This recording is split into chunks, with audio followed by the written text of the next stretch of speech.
Everyone, welcome back. This is Madhu and आज की video में मैं आपसे बात करने वाली हूँ या आपको समझाने वाली हूँ, कर्मा का पाठ और ज्ञान देने वाली हूँ। कर्मा कैसे बनते हैं, उनकी इंटेंसिटी कैसे तय होती है एंड उनको आप कौन से कर्मास ऐसे होते हैं जिसको इजीली वॉश किया जा सकता है एंड कौन से ऐसे होते हैं जिनको करना बहुत मुश्किल होता है या फिर नहीं हो पाता जब तक आप प्रायश्चित ना करें। एंड अगर आपने अब तक आपको पता है कि हमसे गलत कर्मास हो चुके हैं, आज ये वीडियो आप देख रहे हो, इससे पहले का हिसाब कैसे क्लियर करें, इस बारे में भी हम लोग आज बात करने वाले हैं। देखो, कर्मा आप जैसा करोगे ऑफकोर्स इंटेंसिटी वैसी ही रहेगी। अब हम लोग इसको 3 क्राइटेरिया में मैं आपको समझाने वाली हूँ। एक तो हो गए कर्मास जो आपने जाने अनजाने में कर लिए, कुछ गलती हो गई बट आपको एहसास नहीं था, वो अनजाने में हो गया, but that will also count your Karma. वो भी हमारे लॉ ऑफ कर्मा के बुक में ऐड हो जाता है, वो हमारे सोल अकाउंट में ऐड हो जाता है। सेकंड वाला जो कैटेगरी है, जानबूझ के अगर हम कुछ करते हैं तो उसकी भी 2 हम लोग पार्टीशन कर सकते हैं। एक है कि जानबूझ के किसी को हर्ट करा, चाहे ऐसी कोई बोली, ऐसी कोई हरकत करी जिससे हमने किसी को तकलीफ पहुंचाई, किसी की इंसल्ट करी एंड बाद में हमें उस चीज़ का गिल्ट हो गया कि हाँ, हम लोगों से ऐसी गलती हुई है। तो इन दैट केस वो एक कम इंटेंसिटी वाला कर्मा अगेन क्रिएट होता है। जाने अनजाने में जो हुआ है, अनजाने में जो कर्मास क्रिएट हुए, ऑफकोर्स उससे ज़्यादा इंटेंसिटी उस कर्मा की होती है जो आपने जानबूझकर करा है। बट यहाँ आपको गिल्ट है, बट एक थर्ड लेवल आएगा जब आपको गिल्ट भी नहीं है, कुछ नहीं है, you are enjoying that karma, you have done a great job. आपको ऐसी खुशी, मान लो ये जो कीड़े मकोड़े पे हम लोग मारते हैं, चूहे को लोग भगाते हैं, मक्खियों मच्छर को मारते हैं, if you are enjoying that, मज़ा आ रहा है मार के, तो that is the highest grade of bad karma. But वहाँ अगर आपका इंटेंशन, आपके अंदर की सोच ये है कि अगर मैं इसको नहीं मारूंगी तो काट खाएगा या जो भी है, इस तरह का कुछ है कि मजबूरी है, इसको तो हटाना ही पड़ेगा, इसको तो मारना ही पड़ेगा, तो in those cases that is a different Karma. उसकी इंटेंसिटी कम होती है। आपने बैड कर्मा तो करा ही है बट उसकी इंटेंसिटी बहुत कम है, जिसको आप फॉरगिवनेस से हील कर सकते हैं। आप उसी टाइम गॉड से फॉरगिवनेस मांग सकते हैं, उन प्राणियों से फॉरगिवनेस मांग सकते हैं जिनको आपको मारना पड़ा।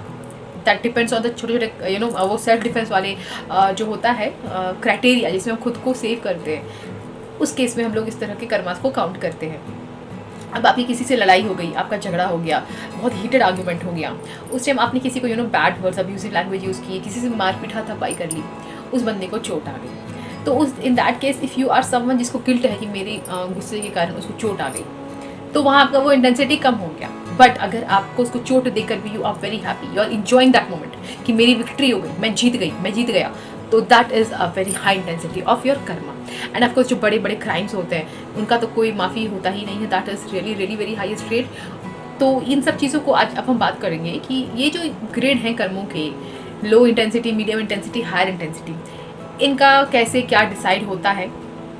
जो लोअर ग्रेड के कर्मास होते हैं या बोलो तो लोअर और मीडियम ग्रेड के कर्मास होते हैं, इनको अगर आप अपने करंट कर्मा से रेसिप्रोकेट करते हैं, कहने का मतलब अगर आपने किसी के पैसे लूटे थे, किसी के साथ फ्रॉड करा था, अब या तो इस लाइफ में अगर आपने उस बंदे को वो पैसे जाकर लौटा दिए या फिर उसका प्रायश्चित किसी भी रूप में किया, जाके किसी गरीब के को दे आए, किसी अनाथ आश्रम में दान कराए कि मुझे पैसा नहीं चाहिए, मैंने किसी और से लूटे, तो आपने वो गिल्ट आ गया एंड आपने उस गिल्ट के साथ उस कर्मा को पलटा, तो जाकर वो रिलीज़ हो जाता है।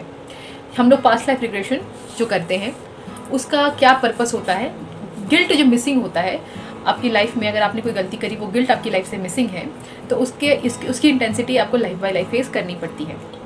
तो यहाँ पास्ट लाइफ में ले जाकर उस इवेंट को दोबारा दिखाकर इंसान खुद ब खुद गिल्ट में आ जाता है। मुझे आज तक कोई ख़राब इंसान तो मिला नहीं, इसीलिए मुझे नहीं पता, कुछ ऐसे भी लोग होते हैं जिनको गिल्ट नहीं होता होगा।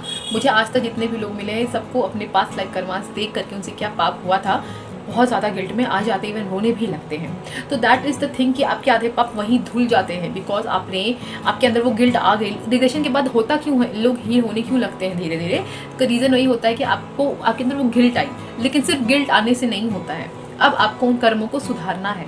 आपने तब जो गलती करी थी आपको अब वो सुधारना है। फिर वो पास्ट लाइफ में तो जो चलो रिग्रेशन जो करवा रहे हैं उनको पता है ना पास्ट लाइफ में उनके साथ क्या हुआ, जो नहीं करा रहे उनको क्या पता, वो तो भी प्रेजेंट लाइफ का जानते हैं। तो चलिए अब बात कर लेते हैं हम लोग स्पेसिफिकली हीलिंग्स के बारे में। कर्मास तो हो गए, पास्ट लाइफ में जो हो गया वो तो चलो रिग्रेशन से हो गया, अब प्रेजेंट लाइफ का क्या करें। प्रेजेंट लाइफ में सबसे बड़ा टूल है आपके पास हो'ओपोनोपोनो। इससे अपने डेली कार्मिक क्लींजिंग स्टार्ट कीजिए। ये कार्मिक क्लींजिंग भी तभी काम करती है जब आपके अंदर गिल्ट है किसी कर्मा को लेकर कि आपसे गलती हुई है, मुझे उस गलती को रिलीज करना है, तो ही होपोनोपोनो प्रेयर काम करेगा, नहीं तो बिल्कुल नहीं करेगा। क्योंकि सब कुछ आपकी अपनी ओन गिल्ट रिलीजमेंट पर है। ये सारी प्रोग्रामिंग हमारी सबकॉन्शियस माइंड में चल रही होती है।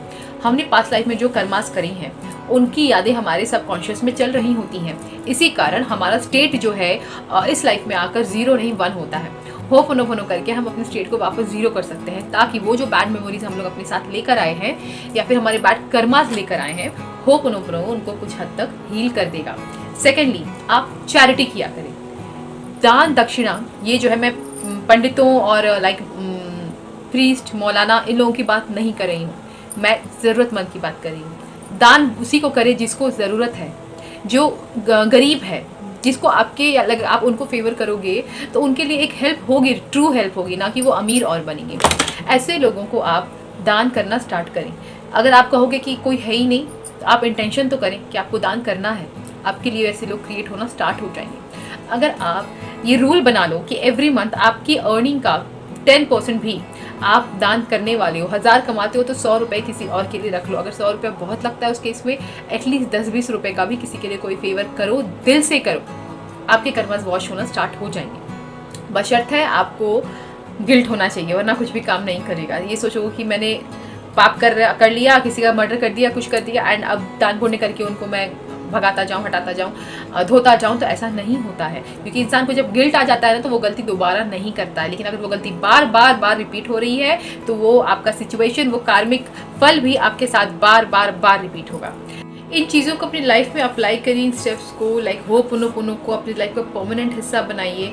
चैरिटीज़ वगैरह स्टार्ट कीजिए एंड अपने कर्मों की माफ़ी मांगना कभी मत भूलिए। आप जब भी पूजा करते हैं डेफिनेटली कहिए कि मैंने जो भी गलत कर्म करे हैं आज तक, मुझे माफ़ करो भगवान, एंड प्लीज़ मुझे सद्बुद्धि दो। जब भी मैं कोई एक्शन लूँ, कोई काम करूँ, तो मुझे गाइडेंस दो, मुझे सद्बुद्धि दो कि मेरे हाथों से कोई गलत काम ना हो। इसके लिए आप अपने एंजल्स, अपने स्पिरिट गाइड्स को भी कनेक्ट कर सकते हैं। एवरी सिंगल डे आप उनसे कनेक्ट कर सकते हैं, क्योंकि वो लोग जो हमारे स्पिरिट गाइड एक होते ही होते हैं, गार्डियन एंजल्स 1 से 2 हो सकते हैं, तो लगभग 3 जने हमारे साथ हमेशा रहते हैं। उनसे आप कहा करें, सीख किया करें, जब भी कुछ होने वाला है आस्क देम कि प्लीज़ मुझे गाइड करें कि मेरे हाथों से कोई गलत कर्म ना हो जाए। वो आपको गाइड करेंगे, लेकिन जब तक आप नहीं हेल्प मांगोगे, एंजल्स आपको गाइड नहीं करेंगे, क्योंकि ये उनका भी अपना काम करने का तरीका होता है। एंड वो हमसे प्यार ही इतना करते हैं कि हमारी मर्जी के खिलाफ कुछ नहीं करते हैं। गार्डियन एंजल्स ऑफकोर्स आपको गार्ड करने के लिए, बट आप जब आप कुछ बोलोगे तभी स्पिरिट गाइड्स आपको सेव करने का काम करते हैं। वो आपको सुरक्षित रखने का कुछ हालातों में वो काम करते हैं, until and unless that is not your कार्मिक साइकिल। वो उनका भी सहारा लीजिए एंड अपने कर्मों का एवरी घड़ी ख्याल रखिए कि गलत कर्म वही है जिससे आप किसी को भी दुख पहुंचा रहे हैं या नुकसान किसी भी तरह का कुछ पहुंचा रहे हैं, that is a wrong Karma. हो गई है अगर आपसे इस लाइफ में, तो मेरी सजेशन तो ये है, उस पर्सन से अगर आप फेस टू फेस माफ़ी मांग लेते हैं तो वो चीज़ें वहीं ख़त्म हो जाएंगी। अदरवाइज़ वो फिर से क्या उसको बोलो कि होपोनोपोनो से ही करूँगी, तो कर सकते हो, डेफिनेटली करो। होपोनोपोनो लोगों की इंटरनल क्लींजिंग करता है, बट उसमें टाइम लगेगा। अगर आप सामने से माफ़ी मांग लेते हो ना, तो इंसान गलतियाँ माफ़ कर देता है। ज़्यादातर लोग माफ़ कर देते हैं अगर आपने कोई बहुत बड़ी चीज़ नहीं करी है या नहीं कही है और बार बार आपने किसी का दिल अगर नहीं तोड़ा है, तो जनरली लोग माफ़ कर देते हैं, तो वो कर्मा वहाँ ख़त्म होगा। एंड दूसरी बात एक ये नोट कर लेना, एक और भी तरीके से कार्मिक रोल प्ले क्रिएट होता है, and that is your own subconscious programming. आपकी प्रोग्रामिंग चेंज नहीं होती है बर्थ बाय बर्थ, ये मैं बता चुकी हूँ आपको लास्ट वीडियो में भी। आप मरते टाइम अपने अंदर किसी भी तरह की प्रोग्रामिंग को फिट करके आपको नहीं मरना है। कोई भी नेगेटिव, अगर आपके साथ इस जन्म में कुछ भी गलत हो रहा है, अगर उसको ही लेकर मर गए, मान लो आज गरीबी को फेस कर रहे हो, आपकी मौत के टाइम भी गरीबी आपके साथ है, एंड आपने ये दिमाग में बैठा लिया कि ये मेरी किस्मत ही है। अगर आपको एक अच्छा पार्टनर नहीं मिला है, आप बहुत सफ़र कर रहे हो, एंड आपने एक्सेप्ट कर लिया कि ये मेरी किस्मत है, मेरे को ऐसे ही चलना है। अगर आपकी हेल्थ बहुत ख़राब है, you are being affected, and तो भी आपने उसको एक्सेप्ट कर लिया कि ये मेरी किस्मत है, मुझको तो फेस करना ही पड़ेगा, तो यकीन मानो कि आपको अगले जन्म में भी फेस करना पड़ेगा। क्योंकि आपकी बॉडी चेंज हो रही है, आपका कॉन्शियस माइंड चेंज हो रहा है, आपका सब कॉन्शियस चेंज नहीं हो रहा है। ये डेटा जाएगा, वो डेटा फिर से आपकी लाइफ में नए इवेंट्स, नई सिचुएशंस जो आपकी सबकॉन्शियस प्रोग्रामिंग को लागू कर सके, फिर से क्रिएट करेगा। तो अपनी सबकॉन्शियस की प्रोग्रामिंग पर हमेशा ध्यान दें कि कहीं कोई गलत प्रोग्रामिंग तो नहीं हो रही है। अगर हो रही है तो उसको क्लींस करने का काम करें। आई होप कि कर्मा का छोटा मोटा सा रोल प्ले आपको समझ में आ गया होगा। ये आई होप कि आपके लिए वीडियो यूजफुल रहा होगा। मिलते हैं नेक्स्ट वीडियो में। This is Madhu signing off for the day. Bye.